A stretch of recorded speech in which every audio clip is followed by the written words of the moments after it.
Apollo 12's lunar lander touched down on November the 19th, 1969.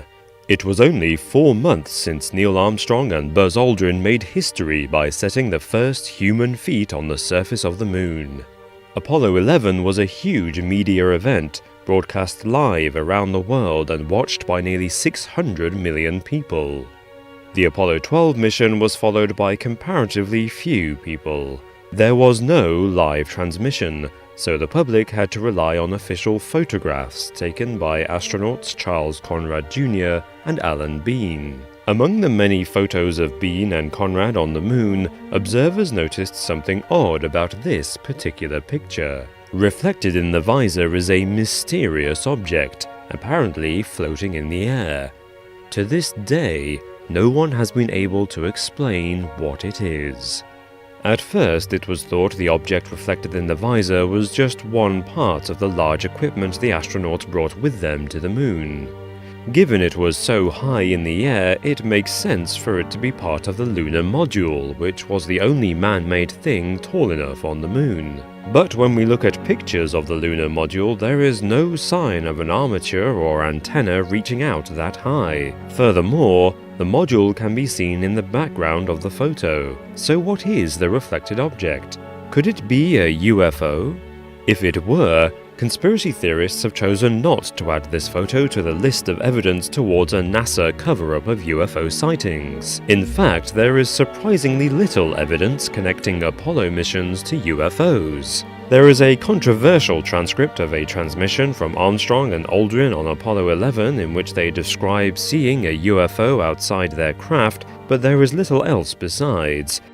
Even Edgar Mitchell, the sixth man to walk on the moon and a fervent believer in alien UFOs, said in 2014 that he had never seen a UFO. If the conspiracy community at large and leading campaigners for UFO disclosure do not believe the mysterious object was a UFO, then it must be something else.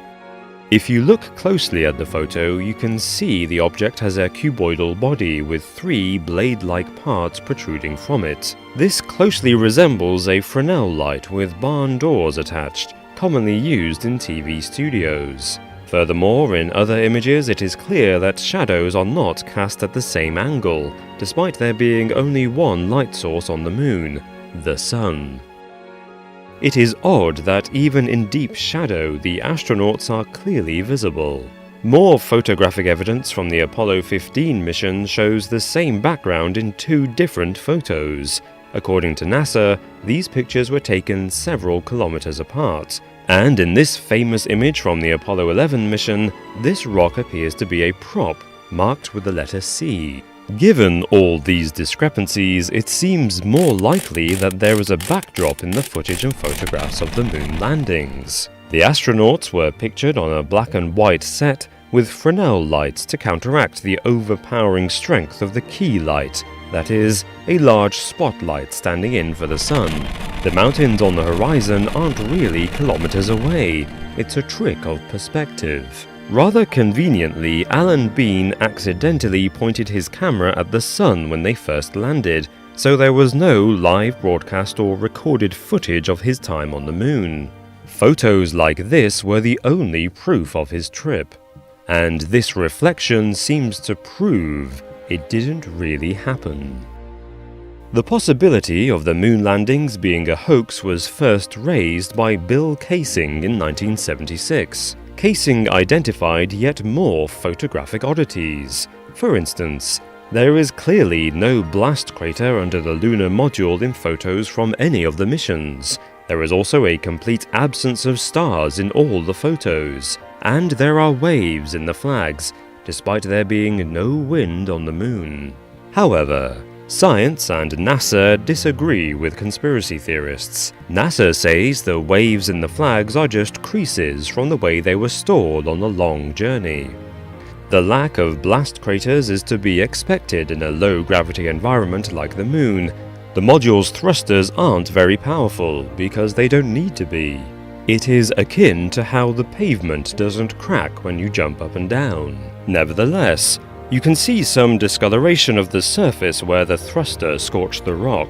It is also expected that the Moon's horizon would look similar from two places several kilometers apart. The Moon is so small that its horizon is twice as close to the viewer as it is on Earth. It also doesn't have an atmosphere containing dust and fog, so distances are very difficult to judge on the Moon's surface. Consequently, you would have to travel very far to get a new perspective on the same range of moon hills.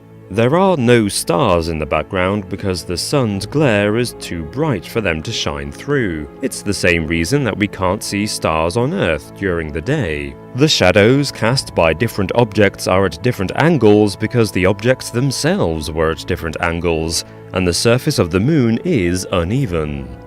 If the different angled shadows were because of multiple studio lights, there would be multiple shadows for each object too.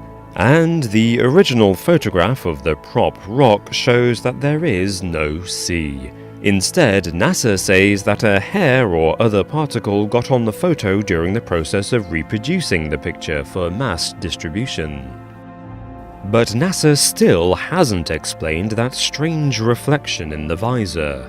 The best they have offered is a blanket excuse that every smudge, mark, or peculiar shape on their photos is just a blemish picked up through handling. Ultimately, it is a matter of whether you take NASA at its word or choose to believe your own eyes.